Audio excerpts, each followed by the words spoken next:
আসসালামু আলাইকুম। এটিএন বাংলা সংবাদে সবাইকে স্বাগত জানাচ্ছি আমি মমরিনাজ মমি। রাষ্ট্র সংস্কারে গঠিত ৬টি সংস্কার কমিশনের পূর্ণাঙ্গ প্রতিবেদন প্রকাশ করা হবে আজ। একই সঙ্গে কমিশনের প্রধানরা স্বল্প, মধ্য ও দীর্ঘমেয়াদী পরিকল্পনা বা ভবিষ্যতে নির্বাচিত সরকার কি করতে পারে এ বিষয়ে সুপারিশমালা পেশ করবেন। গত বছর ৮ আগস্ট অন্তর্বর্তী সরকারের দায়িত্ব নিয়ে ডক্টর মোহাম্মদ ইউনূস রাষ্ট্রের বিভিন্ন খাতে সংস্কারের জন্য ৬টি সংস্কার কমিশন গঠন করে দেন। এসব কমিশনকে ৯০ দিন বা ৩ মাসের মধ্যে প্রতিবেদন জমা দিতে বলা হয়।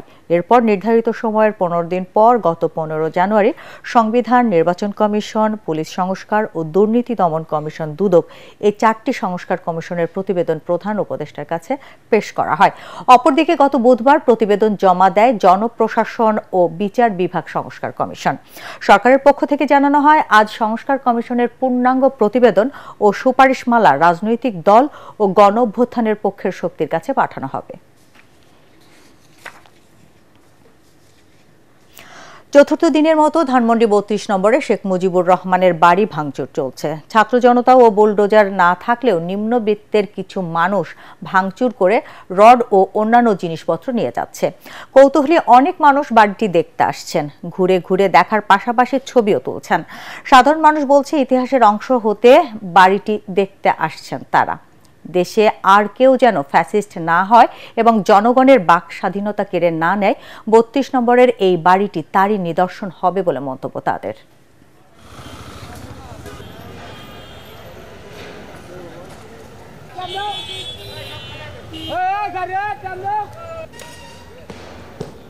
এটা যে একটা ক্ষোভের বহিঃপ্রকাশ, এটা দেখলাম ইতিহাসের একটা দিনটা হয়ে থাকবে। কেমনে ভাঙতাছে এটা, এই যে হকার জনগণ, সারা বাংলাদেশের জনগণ দেখতেছি ব্যাঙ্গে সিডনা এলে যেতেছে, এইগুলা দেখতে আসছি আর কি, ঘুরে গেলে একটু দেখতেছি আর কি, মনের আনন্দ, যাতে মানুষ এই দেশে শান্তিতে থাকতে পারে আর আগামী দিনে যাতে কেউ কোনোভাবে এভাবে স্বৈরাচার না হইতে পারে, বুঝছেন। এই জন্য আমরা এটার উৎফুল্লতাভাবে সবাই একজোটভাবে এটার একদম এটার সমান করে দিবে। বাইঙ্গা লাইছে, আমরা অনেক খুশি হয়েছি। তারপরে যে যা পারতেছে লয়ে যেতেছে, অনেক ভালো লাগতেছে এটি দেখা। সিরাজগঞ্জের উল্লাপাড়ায় কোচিয়ার বিলে অবৈধ এবং অপরিকল্পিতভাবে পুকুর খননের কারণে প্রায় ১০,০০০ বিঘা কৃষি জমিতে স্থায়ীভাবে জলাবদ্ধতা সৃষ্টি হয়েছে। এতে প্রায় ৫ বছর ধরে চাষাবাদ থেকে বঞ্চিত ২০ গ্রামের কৃষকরা। জলাবদ্ধতা নিরসনে দীর্ঘদিন ধরে স্থানীয় প্রশাসনের কাছে ঘুরেও কোনো সমাধান না পেয়ে এবার আন্দোলনে নেমেছেন তারা। দ্রুত খাল খননের ব্যবস্থা নেওয়ার আশ্বাস দিয়েছেন উপজেলা নির্বাহী কর্মকর্তা। সিরাজগঞ্জ প্রতিনিধি ফেরদৌস হাসানের রিপোর্টার জানাচ্ছেন শরীফুল ইসলাম। সিরাজগঞ্জের উল্লাপাড়ায় সলঙ্গা থানার অধীনে ২০টি গ্রাম নিয়ে কোচিয়ার বিল। এখানকার প্রায় ১০ থেকে ১২,০০০ বিঘা জমিতে ৩ ফসলি আবাদ করে আসছিলেন সহস্রাধিক কৃষক। বছরে ৩ বার ফসল উৎপাদন হতো এই বিলে।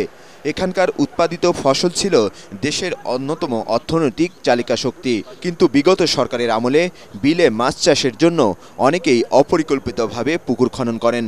ফলে সড়ক মহাসড়কে স্থাপিত বেশিরভাগ ব্রিজ কালভার্টের মুখ বন্ধ হয়ে যায়। এতে স্বাভাবিক পানি প্রবাহ ব্যাহত হয়ে ৪-৫ বছর ধরে পুকুরের পাশের জমিতে স্থায়ী জলাবদ্ধতা তৈরি হয়েছে। এছাড়া পুকুর খনন, খাল, নদী বন্ধ করে অপরিকল্পিত রাস্তাসহ বিভিন্ন স্থাপনা নির্মাণের ফলে প্রায় ১০,০০০ বিঘা জমিতে পানি জমে আছে। জলাবদ্ধতা নিরসনের কোনো উদ্যোগও নেই প্রশাসনের। এ ব্যাপারে প্রশাসনের হস্তক্ষেপ চেয়ে কৃষকরা লিখিত অভিযোগ, মানববন্ধন ও বিক্ষোভ মিছিল করলেও কোনো সমাধান হয়নি। তাই এবার ফসলি জমিগুলো রক্ষায় খাল খননের দাবিতে আন্দোলনে নেমেছেন কৃষকরা। এখানে অপরিকল্পিতভাবে পুকুর খনন করার ফলে পানি নিষ্কাশন না হওয়ার কারণে আমাদের আবাদি জমিগুলোতে আমরা কোনো রকমের আবাদ বসত করতে পারতেছি না। প্রভাবশালী লোকেদের এই পুকুর খননের কারণে আমাদের এই জমিগুলা আটকে আছে, মানে বৃষ্টি হলে পানি বেজে যায় আর বের হয় না। আমাদের 3 ফসলের জমিগুলা 1 ফসলি আর হয় না। অপরিকল্পিতভাবে পুকুর খনন করে এই ফসলি আবাদ আর হচ্ছে না। এই পবিত্র সম্পত্তি আমরা আবাদ করে বসত করে খাই, গরিব মানুষ আমরা 3 বছর ধরে আবাদ করে পারি না, আমরা খুব অসহায়। দাবি বাস্তবায়ন না হলে আবারও কঠোর আন্দোলনে নামার হুঁশিয়ারিও দিয়েছেন এই নেতা। যদি এই দাবি মানেন আমরা মেনে নেব, আজ না মানে আমরা আগামীতে এই কৃষকদের বৃহত্তর একটা আন্দোলন গড়ে তুলব ইনশাআল্লাহ। উপজেলা নির্বাহী কর্মকর্তা জানালেন, কোচিয়ার বিলে জলাবদ্ধতা নিরসনে একটি প্রকল্পের মাধ্যমে খাল খননের চিন্তাভাবনা চলছে। দ্রুত সময়ের মধ্যে এটি বাস্তবায়নের আশা করছেন তিনি। এই বিষয়ে আমরা অবগত হয়েছি এবং অতি দ্রুত এটা সমাধানের জন্য আমরা সংশ্লিষ্ট কর্তৃপক্ষকে অবহিত করেছি। আশা করি খুব দ্রুত এটা সমাধান হয়ে যাবে। কোচিয়ার বিলে হাজারো বিঘা জমির স্থায়ী জলবদ্ধতা নিরসনে সরকার দ্রুত উদ্যোগ নেবেন বলে প্রত্যাশা ক্ষতিগ্রস্ত কৃষকদের। Bureau report, ATN Bangla. এবার আন্তর্জাতিক। যুক্তরাষ্ট্রের আলাস্কায় একটি যাত্রীবাহী উড়োজাহাজ বিধ্বস্ত হয়ে পাইলট ও 9 যাত্রীর সবাই নিহত হয়েছেন। পশ্চিমাঞ্চলের উনালটিক থেকে নর্টন সাউন্ড এলাকার উদ্দেশ্যে রওনা হয়েছিল উড়োজাহাজটি। যাত্রার 45 মিনিটের মধ্যে উড়োজাহাজটি থেকে রাডারের সংকেত পাঠানো বন্ধ হয়ে যায়। আলাস্কার নোম এলাকা থেকে 34 মাইল দক্ষিণ পূর্বে মিলেছে বিমানটির ধ্বংসাবশেষ। সেই ধ্বংসাবশেষ থেকে 3 জনের মরদেহ উদ্ধার করা হয়। বাকি 7 জনের মৃতদেহ এখনও উদ্ধার করা যায়নি।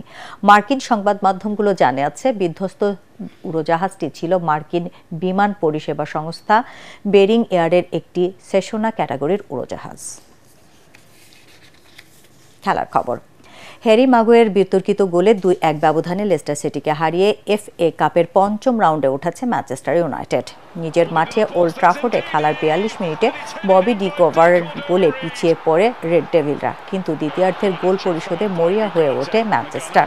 68 মিনিটে জোশুয়া জিরকেনজি ম্যাচে 1-1 সমতা ফেরান। এরপর ইনজুরি টাইমে 3য় মিনিটে হ্যারি মাগুয়ের ম্যানচেস্টার ইউনাইটেডের 2-1 ব্যবধানে জয় নিশ্চিত করেন। এতে FA কাপের 5ম রাউন্ড নিশ্চিত করল রুবেন অ্যামোরিমের দল। সাউথ আমেরিকার অনূর্ধ্ব 20 ফুটবল চ্যাম্পিয়নশিপের প্রতিদ্বন্দ্বিতাপূর্ণ ম্যাচে উরুগুয়েকে 4-3 গোলে হারিয়েছে আর্জেন্টিনা। খেলার 38 মিনিটে ইচেভেরির গোলে লিড নেয় আর্জেন্টিনা। প্রথমার্ধে ইনজুরি টাইমে 2য় মিনিটে ব্যবধান দ্বিগুণ করেন তিনি। 52 মিনিটে ক্যারিজো 3-0 ব্যবধানে এগিয়ে দেন আর্জেন্টিনাকে। 3 গোলে এগিয়ে থাকায় খেলায় কিছুটা শিথিলতা আসে জুনিয়র আর্জেন্টিনার। সেই সুযোগে খেলার 60 মিনিটে জর্জ লেভেগা ব্যবধান 3-1 নামিয়ে আনেন। 69 মিনিটে ক্যারিজো ব্যবধান 4-1 নিয়ে যান। পরে উরুগুয়ের খেলোয়াড়রা আরও 2 গোল করলেও দলের পরাজয় ঠেকাতে পারেননি। অন্য ম্যাচে ব্রাজিল 1-0 গোলে হারিয়েছে কলম্বিয়াকে। দর্শক, পরবর্তী সংবাদ দেখার আমন্ত্রণ জানিয়ে এখনকার মতো শেষ করছি। এটিএন বাংলা সংবাদ ইউটিউবে দেখতে ব্রাউজ করুন youtube/ATN বাংলা নিউজ। ধন্যবাদ সবাইকে।